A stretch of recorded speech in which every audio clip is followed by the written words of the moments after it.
Then out spake brave Horatius, the captain of the gate.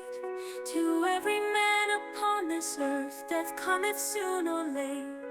And how can man die better than facing fearful odds for the ashes of his fathers and the temples of his gods?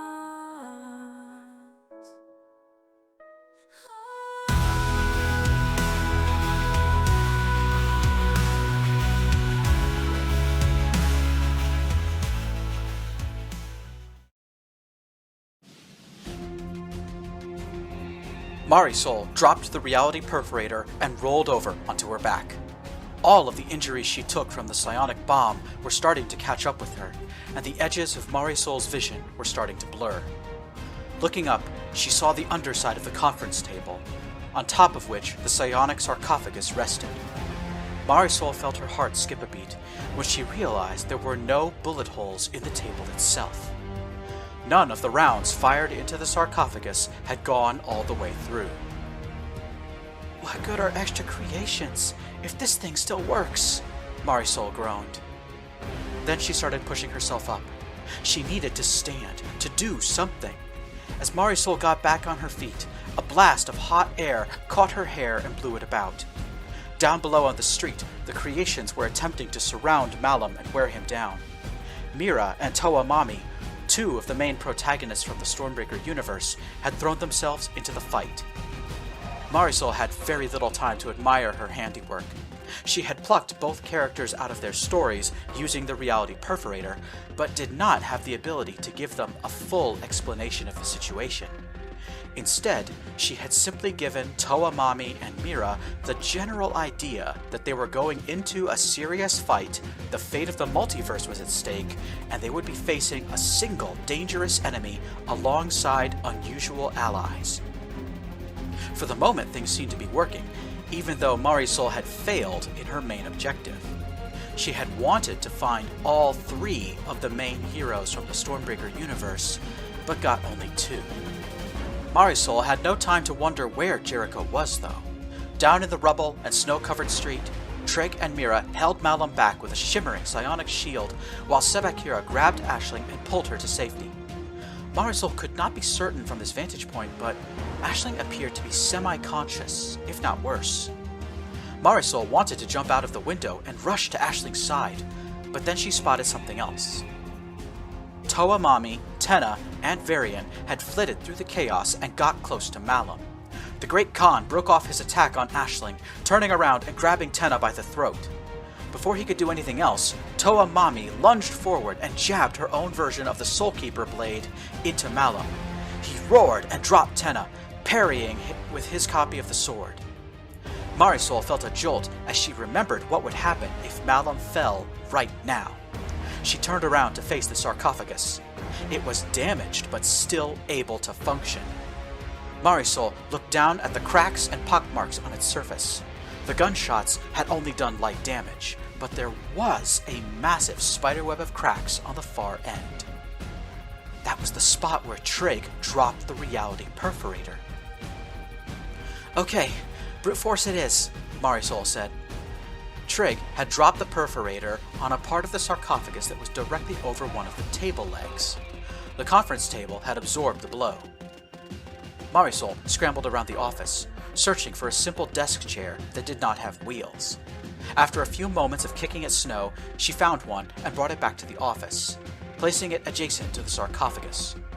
Marisol was going to drop the perforator from as high as possible above the table. Once the chair was ready, Marisol reached down and grabbed the reality perforator. "Oh, sweet Jesus, Mary and Joseph, this thing is heavy!" Marisol gasped as she lifted the dense little sphere. Intense pain shot up her legs and back, reminding Marisol that she was still injured. Hunched over, she slowly started moving toward her makeshift perch. About 5 minutes ago, at almost the exact moment Marisol used the reality perforator to summon Mira and Toa Mami, Emily materialized inside of one of Blake's older stories and came face to face with another creation. Despite having only skimmed Blake's other works, Emily knew she was in the presence of not just a protagonist, but the protagonist. The heroine who existed at the center of the Stormbreaker universe, sometimes known as the girl who killed a god, or the woman who became a god. Jericho was sitting a short distance away from a half-built structure that would one day become the Crystal Palace, a psionic prison meant for herself. Emily had appeared somewhere inside the 50-year time skip between the Stormbreakers and its sequel, The Last Heroes. The jagged cliffs and shattered boulders that had once been Mount Mazama lined the lakeshore, while Wizard Island itself took the unmistakable shape of a cinder cone, suggesting that somewhere deep beneath the water's surface, the Mazama volcano had survived its cataclysmic self-destruction and was slowly rebuilding itself. Taking her eyes away from the surroundings, Emily forced herself to look at Jericho. The girl who killed a god was a young woman now, probably in her early 20s. Her long, wavy hair had long since lost its blue dye, reverting to its natural black. Jericho was dressed as though she was taking a day off from building her own prison, relaxing in a yellow sundress and a wide-brimmed hat. She had been seated on a large boulder, taking in the magnificent view of the surrounding mountains, but now she was staring at Emily, her deep purple eyes seeming to bore into Emily's soul. "You've got to be kidding me," Jericho said. She jumped from the boulder and landed on the rocky terrain near Emily, landing far gentler than was natural. Emily raced forward, opening her mouth to speak, to plead for help, but Jericho raised a hand to stop her. "I already know why you're here," Jericho said, "but I'm still upset this is actually happening." Emily froze, trying to make certain her confusion was showing on her face. "You didn't finish reading the Stormbreakers," Jericho said. "That's okay. All you need to know is that in the last chapter, I got to be omniscient for about 30 seconds. Emily gasped. She had overheard Blake and Callie talking about Jericho once. Mentally, she made the connection between the woman who became a god and that one character who was omniscient for a chapter. "Omniscient," Emily breathed. "So, you knew everything about, well, everything." Emily gestured in the direction she had come from, noticing she did so that the air behind her was shimmering like a mirage. The fabric of the universe itself seemed to be wavering. "Please, I need you to come back with me," Emily said. "It's a complicated situation, but you probably already know the fabric of our fictional multiverse is threatened by a warlord who aspires to usurp the author," Jericho interrupted. "You're right, I do know. And I also know that pulling more characters into the real world is not the solution. You're wasting your time coming to me, so I'll send you back." Panic rose in Emily's mind. She reached out and grabbed a tree to support herself. "No, wait," Emily said, searching for words. "Please, we're desperate. And I don't know who is waiting for me on the other side of the gate. For all I know, Conti and Mina could be dead, and Cassandra—" "They're alive, and they'll be fine," Jericho said. "Cassandra may seem ruthless, but she does have moral compunctions about killing. She will attempt to avoid using lethal force at first." Jericho took Emily by the hand.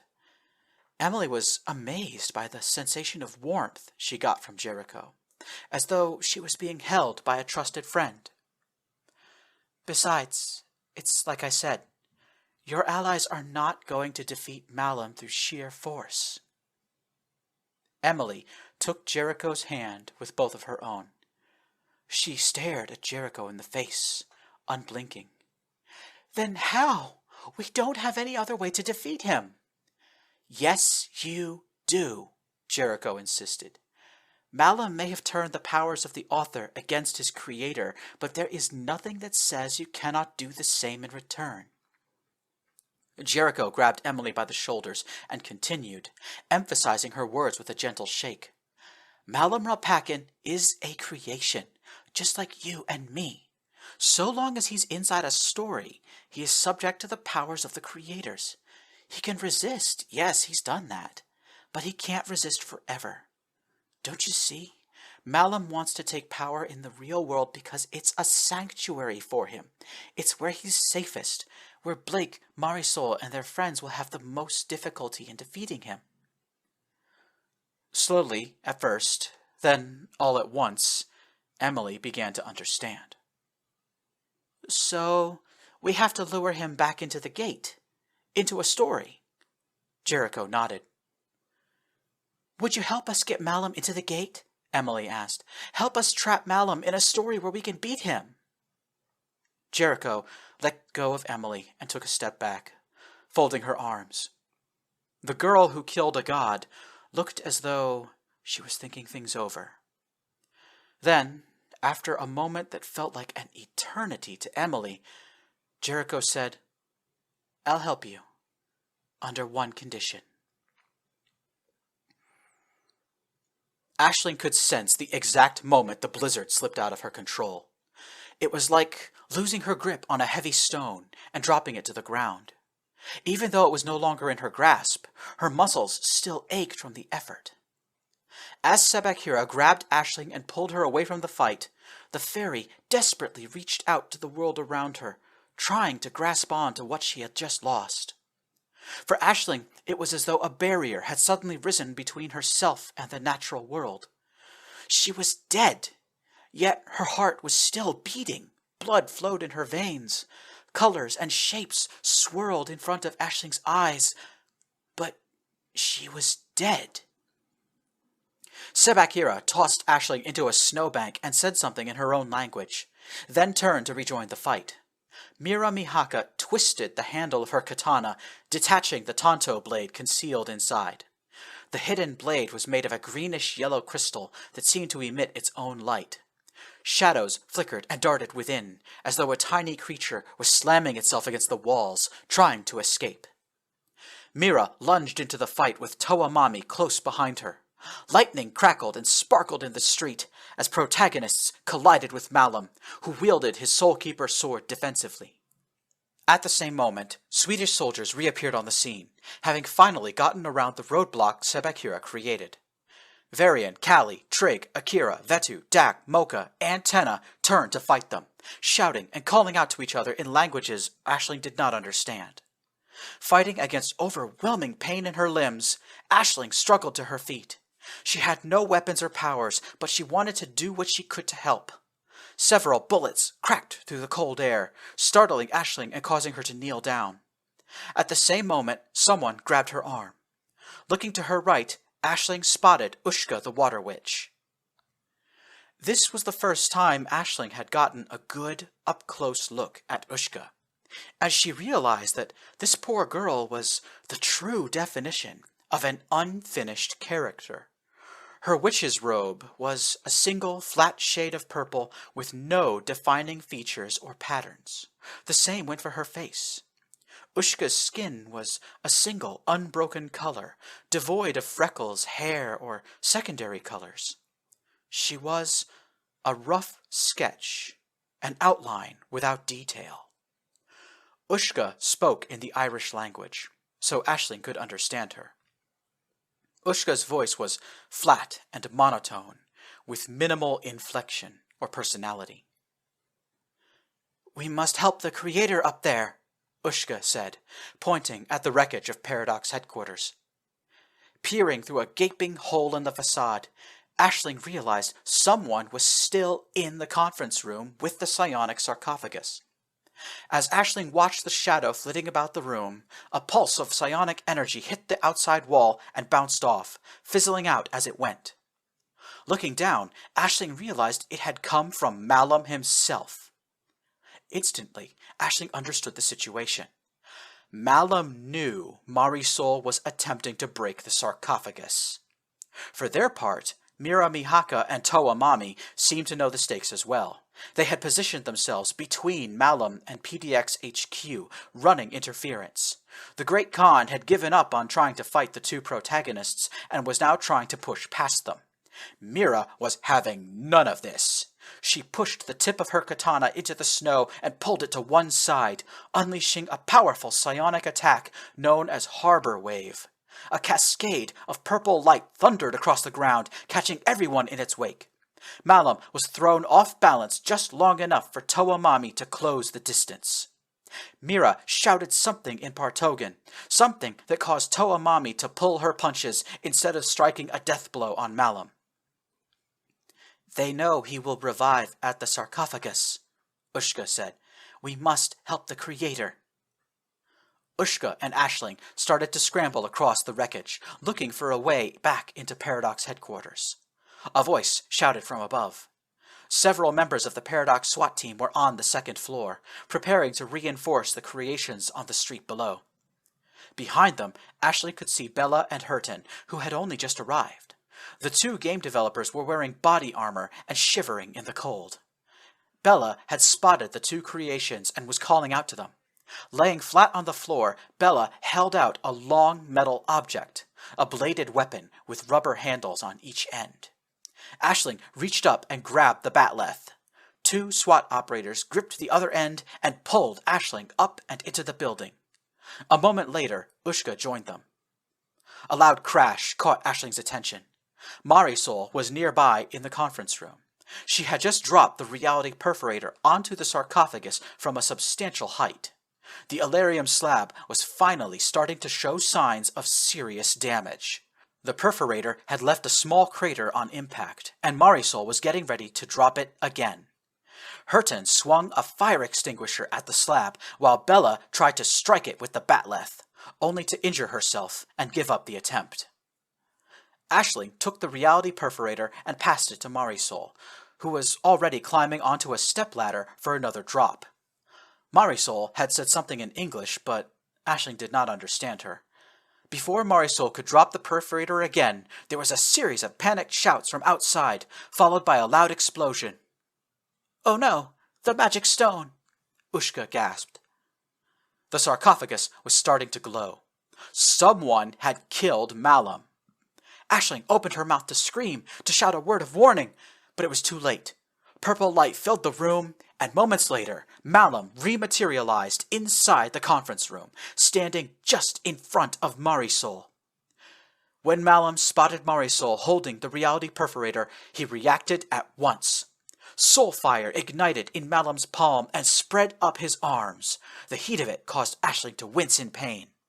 Malum said something in a language that made no sense to Aisling, but his actions were easy enough to read. He was going to blast Marisol down from her high perch and retake the reality perforator. "No!" Aisling screamed. She ran forward, jumped, and grabbed onto Malum's right arm. She held on as tightly as she could, even as Malum lifted her off the floor. Blue and purple soul fire enveloped Aisling, wrapping itself around her until she was completely engulfed in psionic fire. Out of the corner of her vision, Aisling saw Marisol jump down from the stepladder, slamming the perforator into the sarcophagus as she went, causing little fragments of the slab to fly into the air as it broke. Malum let out an animalistic roar and moved to throw Aisling a second time, but she was ready. For some reason, Aisling was not being burned by Malum's soulfire attack, and she was going to exploit this for as long as possible. She wrapped herself around her enemy, managing to get her legs around his torso and interlocking her ankles behind Malum's back. Reaching up with both hands, Aisling started clawing and tearing at the Ven brace, breaking the electric cables connecting it to the Prometheus device. Then, above the shouting and the gunfire, Aisling heard Ushka's voice, "Let go!" Aisling relaxed her grip and dropped away from Malum just in time. Less than a second later, a bolt of lightning, brighter than the sun, shot through the snow squall and into the building. It hit Malum in the chest, blasting him backwards and out a hole in the wall. he crashed down to the street below. Ushka and Marisol ran over to Aisling. "You are not hurt," Ushka said bluntly. "How?" The answer seemed to just appear in Aisling's mind, just as it did for Ushka and Marisol. The most powerful armor only an author can bestow. Protection from the plot itself, reserved for protagonists. A cascade of psionic energy rolled across the area. Behind it came a woman's voice, speaking directly into Aisling's mind. It was followed onto the scene by a kind of gentle warmth that soothed Aisling's aches and pains. It was the opposite of the cold and harsh energy emitted by Akira Robinson. Aisling, Marisol, and Ushka clambered to their feet and looked in the direction Hurton and Bella were pointing. There were 6 people standing on the roof of an apartment building across the street. Mina and Emily were supporting Kiri Ranginui between them, while Conti rode on Emily's shoulders. Cassandra Espinosa was leaning on Emily's other side, barely conscious and looking as though she might pass out at any moment. And standing apart from them, her fists clenched, was the woman who became a god. Jericho looked down at Malum.